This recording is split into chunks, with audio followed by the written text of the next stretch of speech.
Aujourd'hui, sur la carte économique africaine, Algérie s'impose comme un acteur incontournable, tandis que Banque mondiale met en évidence les difficultés profondes auxquelles l'économie de Maroc doit faire face,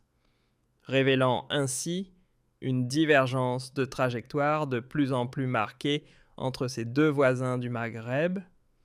Les analyses récentes sont sans appel,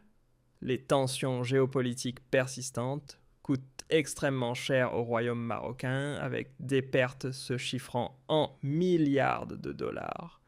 et des opportunités industrielles et financières perdues qui auraient pu transformer durablement son économie. Pendant ce temps, la République algérienne démocratique et populaire multiplie les succès sur la scène internationale en concluant des accords stratégiques majeurs dans les secteurs de l'énergie, des ressources minières et des infrastructures, affirmant ainsi sa souveraineté et sa capacité à négocier d'égal à égal avec les grandes puissances. Cette rupture diplomatique dépasse largement le cadre d'un simple différend entre voisins. Elle freine la dynamique économique régionale et place le Maroc dans une position de fragilité, réduisant fortement sa compétitivité sur les marchés africains et méditerranéens. Les chiffres parlent d'eux-mêmes et ils ne laissent aucune place à l'interprétation entre Maroc et Algérie. Les échanges directs restent presque inexistants, plafonnant à peine à 0,5% de leurs flux commerciaux globaux, un niveau étonnamment faible pour deux économies censées fonctionner en complémentarité. Ce déséquilibre contraint le Maroc à se tourner vers des partenaires lointains et bien plus coûteux pour s'approvisionner, creusant ainsi un manque à gagner massif. D'après les évaluations les plus solides d'organismes financiers internationaux, la simple levée des blocages frontaliers pourrait propulser le PIB par habitant marocain d'environ 30%, un bond impressionnant qui ne relève pas du fantasme, mais d'une lecture précise des opportunités perdues. Une telle progression s'accompagnerait en plus d'un point de croissance additionnel chaque année, capable de redessiner en profondeur les équilibres économiques et sociaux du pays. Dans ce contexte, dans les secteurs clés comme l'énergie, l'agriculture et l'industrie, paie le prix fort privé de l'accès immédiat aux ressources et à l'énergie algérienne, qui constituerait pourtant un avantage comparatif évident. Privé d'un voisinage économique naturel, Maroc se retrouve à fonctionner à contre-courant, absorbant des coûts d'importation indirects qui grignotent durablement sa compétitivité, car au lieu de profiter des ressources abondantes juste à sa porte, le royaume se tourne vers des fournisseurs éloignés, sacrifiant au passage ses marges budgétaires et une part de son autonomie industrielle. Pendant que ce déséquilibre persiste, Algérie avance méthodiquement avec une stratégie assumée, consolidant jour après jour sa stature de partenaire énergétique fiable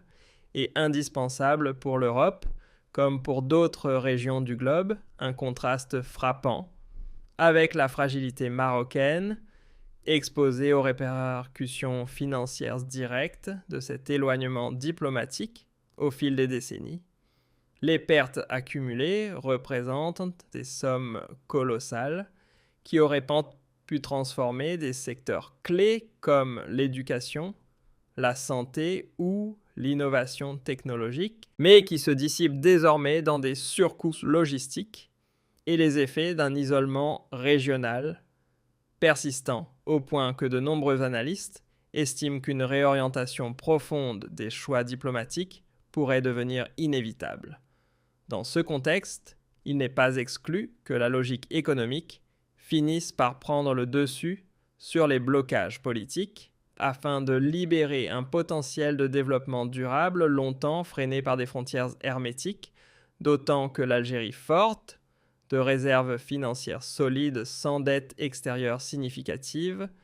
est portée par des projets industriels d'envergure comme Gara Djebile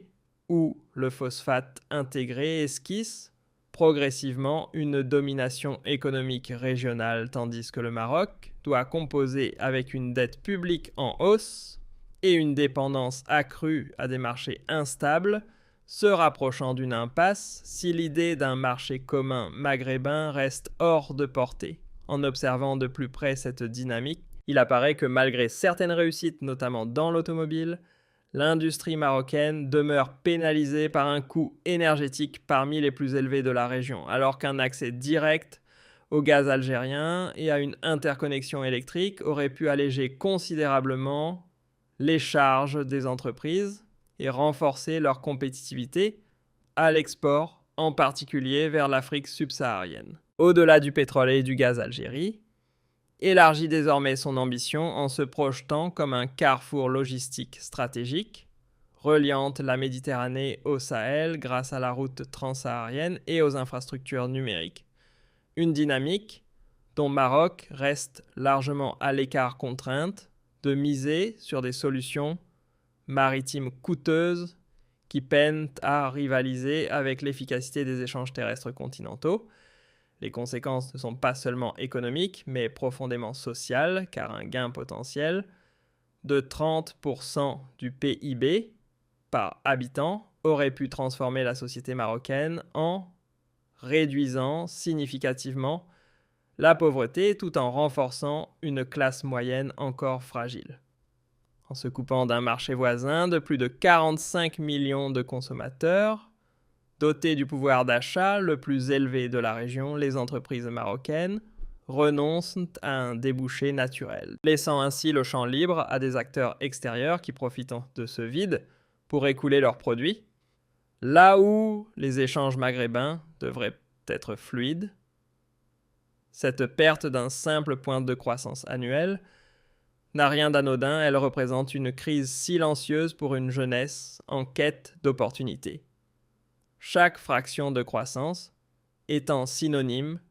de milliers d'emplois qualifiés qui ne verront jamais le jour. Dans ce contexte, Banque mondiale ne fait que valider une évidence désormais difficile à ignorer. Le prix de la non-intégration devient insoutenable pour une économie marocaine en quête de relance, tandis que la stratégie de diversification adoptée par l'Algérie commence à produire des résultats concrets avec des exportations hors hydrocarbures atteignant des sommets historiques. Cette solidité, associée à une posture diplomatique affirmée, pousse les investisseurs internationaux à revoir leurs priorités, plaçant la région face à un choix décisif entre la poursuite d'un statu quo coûteux pour le Maroc ou une reconfiguration diplomatique capable de faire émerger un véritable pôle économique intégré. Et il apparaît de plus en plus clair que le futur économique marocain dépend étroitement d'une normalisation avec son voisin oriental afin de profiter de l'élan généré par la dynamique algérienne. À défaut d'un véritable virage stratégique, Maroc pourrait s'enliser dans une dynamique économique molle, incapable de satisfaire les attentes croissantes de sa population,